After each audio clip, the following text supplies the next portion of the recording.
मनु महाराज की जो तीसरी पुत्री थी प्रसूति, जिसका विवाह दक्ष प्रजापति से हुआ, जिसकी 16 कन्याएं थीं, जिनमें सबसे छोटी थी सती, जिसका विवाह महादेव से हुआ। जो मीठा पीते हैं वे देव हैं, और जो विष को भी पचा जाए वही महादेव है। जो व्यक्ति अपने अपमान को बचा ले वही मां। परंतु दक्ष अपनी पुत्री सती और महादेव से घृणा करता। विदुर जी ने पूछा, क्यों, किस कारण? तो मैत्र जी कहते हैं कि एक बार प्रजापतियों के यज्ञ में सभी देवी देवता ऋषि मुनि आए और दक्ष प्रजापति भी आए, तो उनका सबने स्वागत किया, लेकिन महादेव उनके आदर के लिए खड़े नहीं हुए। यह देखकर दक्ष क्रोधित हो गया। उसने कहा कि इसे देखो, इसे मैंने अपनी पुत्री दी है, इसलिए मेरे पुत्र समान है, परंतु इसने मर्यादा को तोड़ा है, यह घमंडी है। और महादेव को दक्ष ने श्राप दिया, इसे इंद्र उपेंद्र आदि देवताओं के साथ यज्ञ में भाग न मिले। यह देखकर अपना अपमान सहकर महादेव वहां से चले। उस दिन से दक्ष महादेव से रोष कर।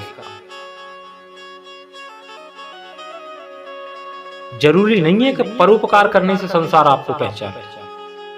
सती भगवान शंकर के साथ अर्धांगिनी बनकर रहीं। लोग जिनकी भक्ति करते वरदान पाते हैं, सती उन्हें नहीं पहचान पाए। तो महादेव ने सोचा, सती अपनी चलाती है, महादेव की एक ही नहीं सुनती। तो महादेव ने सोचा कि चलो इसे कथा में ले चलते हैं, हो सकता है ये वहां जाकर सुधर जाए। हाँ?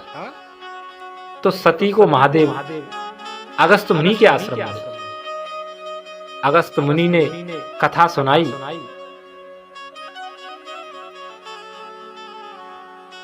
तो सती ने न तो कथा सुनी न कथा पर कोई ध्यान दिया। सती पर कोई फर्क नहीं पड़ा। उधर में अगस्त जी के पास जब पहुंचे हैं तो अगस्त जी ने महादेव के चरण पकड़े थे, तो साथ में सती के भी पकड़े। तो सती का अहंकार तो और भी बढ़ गया कि ऋषि ने मेरे चरण पकड़े हैं। जब कोई बड़ा छोटे का सम्मान कर दे तो उसे पछता नहीं, उसे अहंकार हो जाता है। इसलिए सती को अहंकार हो गया था।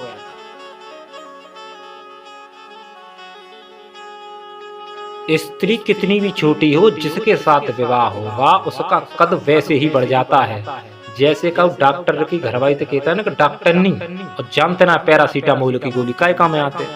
इसीलिए महादेव से विवाह होने पर सती का नाम फ्री में पड़ गया है महादेवी। तो अगस्त मुनि ने कथा सुनाई। सती ने न तो कथा सुनी न कथा पर कोई ध्यान दिया।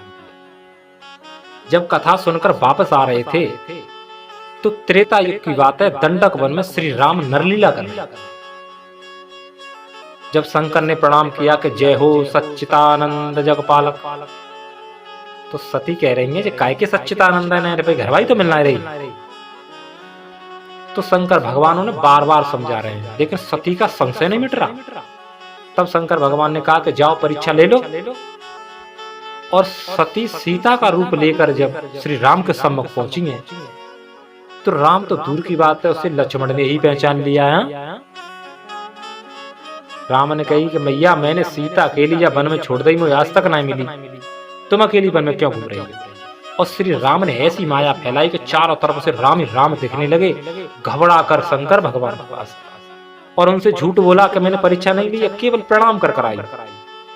तो महादेव ने ध्यान द्वारा सब जान लिया और सोचने लगे कि अब तक तो ये हमारी बात नहीं मानती थी, लेकिन अब इसने हमसे झूठ भी बोला है। इसलिए महादेव ने सती का मन ही मन त्याग कर दिया। जब पति से झगड़ा हो जाए तो मन नहीं लगता, और अगर पति उपेक्षा कर दे, बोलना बंद कर दे, तो फिर बेचैन और भी बढ़ जाए। फिर वह अपने मायके जाने का बहाना ढूंढती। लेकिन यह सब ठीक रहा तो मायके में मन लगेगा नहीं, वहां भी मन नहीं लगेगा, क्योंकि कर्म तो साथ ही जाएगा ना। लेकिन एक जगह ऐसी है कि वहां कर्म साथ नहीं जाता। कहां? भागवत पांडाल। जैसे ही बाहर आओगे फिर तुम्हारे कंधे पर बैठ जाएगा, तुम्हें पुरानी बातें याद आ जाएगी। तो दक्ष प्रजापति ने बृहस्पति सब नाम का महायज्ञ किया। उस यज्ञ में सभी देवी देवता जब जा रहे थे आकाश मार्ग से बात करते हुए, तो सती ने अपने घर जाने की प्रार्थना शंकर भगवान से की। शंकर भगवान ने कहा तुम्हारे पिता ने हमें निमंत्रण नहीं दिया तो हम बिना निमंत्रण के कैसे जा सकते हैं।